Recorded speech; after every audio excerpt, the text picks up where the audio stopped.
In nomine Patris et Filii et Spiritus Sancti. Amen. Shalom. Aleichem. Magandang umaga sa ating lahat sa panig ng buong mundo. Mga nakikinig at nanonood ngayon, atin naman pakinggan ang mabuting balita ng Panginoon ayon kay San Mateo. Glory to you, Lord Jesus Christ. Noong panahong iyon, sinabi ni Jesus sa mga tao, ang paghahari ng Diyos ay katulad ng kayamanang nakabaon sa isang bukid. Nahukay ito ng isang tao at tinabunan uli. Sa laki ng tuwa, siya ay humayo at ipinagbili ang lahat ng ari-arian niya at binili ang bukid na iyon. Gayon din naman ang paghahari ng Diyos ay katulad nito. May isang mangangalakal na naghahanap ng mamahaling perlas.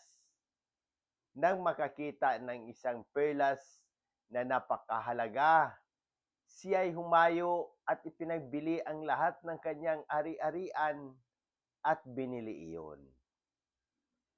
Ang mabuting balita ng Panginoon. Praise to you, Lord Jesus Christ. Pagnilaya natin bilang mga Romano Katoliko, sa unang pagbasa sa Exodo, paggunita kay San Pedro Crisologo, obispo at pantas ng simbahan. Sa unang pagbasa at sa mabuting balita, sa dalawang maikling talinghaga, binigyan diin ni Jesus ang halaga ng paghahari ng Diyos. Isang kayamanang higit sa lahat ng bagay sa mundo. Ang kayamanang nakabaon ay tulad ng pananampalatayang muling nadiskubre ng isang taong matagal nang lumayo sa Diyos. Nang ito'y matagpuan muli, handa siyang talikuran ang lahat upang mapasakan niya ito. Ang perlas na mahalaga ay sumasagisag sa katotohanan at pag-ibig ng Diyos na hinahanap ng mga taong uhaw sa espiritual na buhay. Kapag ito'y natagpuan, ito'y higit pa sa lahat ng yaman at kasiyahan sa mundo.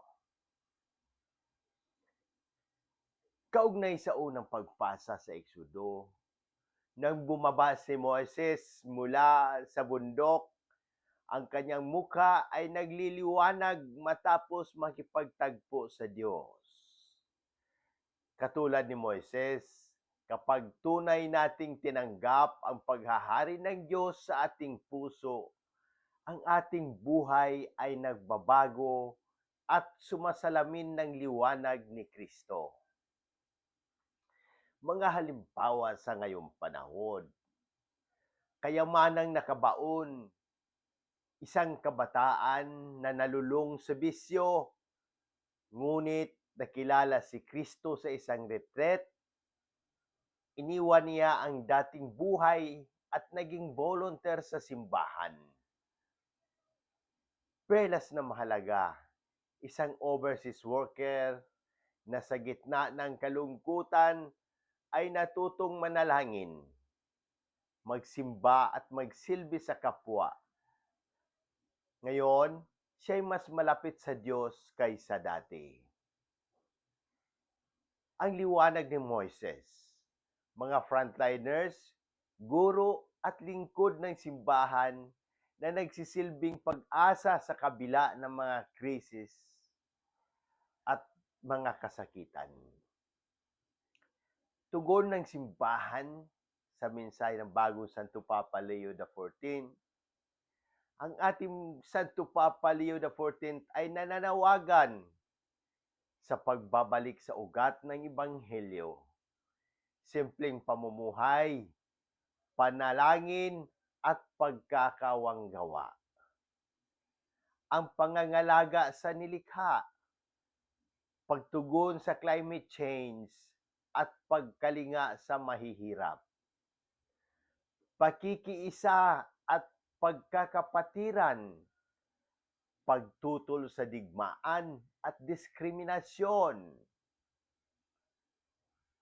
Ang tugon natin bilang simbahan ay ang pagsali sa parokyang gawain, gaya ng feeding programs, ecology, ministries, pagiging saksi ng pananampalataya online, sa halip na pakikiisa sa tsismis at galit. Pagbabalik loob sa Diyos sa pamamagitan ng kumpisal, panalangin at Eukaristiya. Pagbabago ng ating pagkakamali.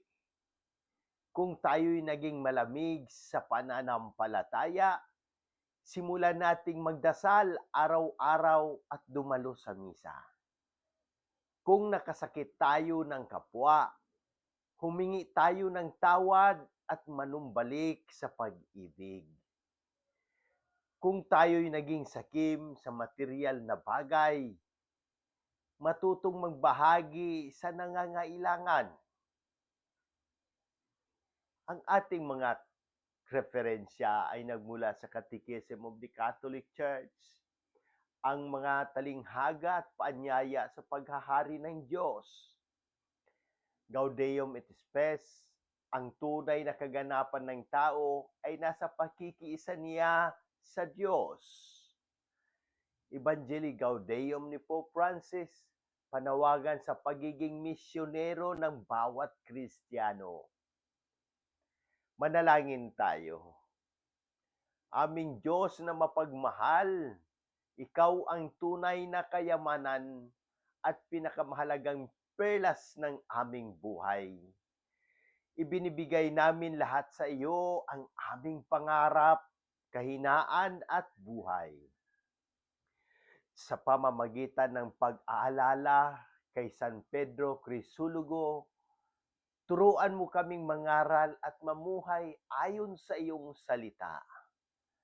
Ipanalangin namin ang agarang pagaling ng aming mahal na obispo, Jose Bantolo, sina Padre Vicente Gomez, Padre Boy Bautista, Padre Cesar Laurio, at Padre Nathaniel Cañares. Hipuin mo sila ng iyong mapagpagaling na kamay, pati na rin sina Raymond Lawrence, si Faith, si April Misardual, at ang buong sangkatauhan, ang aking buong pamilya. Excuse me. At lahat ng nakikinig at nanonood. Hipuin mo at pagalingin mula sa anumang karamdaman sa katawan, isipan at kaluluwa. Inialay din namin ang panalangin para sa mga pumanaw, si Pope Francis, si Manuel Sr., at ang lahat ng mga kaluluwa sa purgatorio. Sa pamamagitan ng panalangin ng Inang Maria, hilumin mo ang kanilang mga sugat at tanggapin mo sila sa iyong kaharian. Amen. Sa muli, hinikayat ko ang lahat, Katoliko man o hindi, na magtanong at pagnilayan ang mensahe ng Ebanghilyong ito. Kung may mga katanungan kayo tungkol sa pananampalataya, ang ating simbahan o anumang aspeto ng ating buhay, bukas ang aking puso na sagutin ang mga ito. Sama-sama natin pagnilayan at palagahan ang habag at pag-ibig ng Diyos na ipinapahayag ni Jesus sa Ebanghilyong ito. Sa pamamagitan ng ating mga gawain at salita, naway maging daluyan tayo ng habag at pagmamahal ng Diyos sa lahat ng tao. Amen. In nomine Patris et Filii et Spiritus Sancti. Amen. God bless!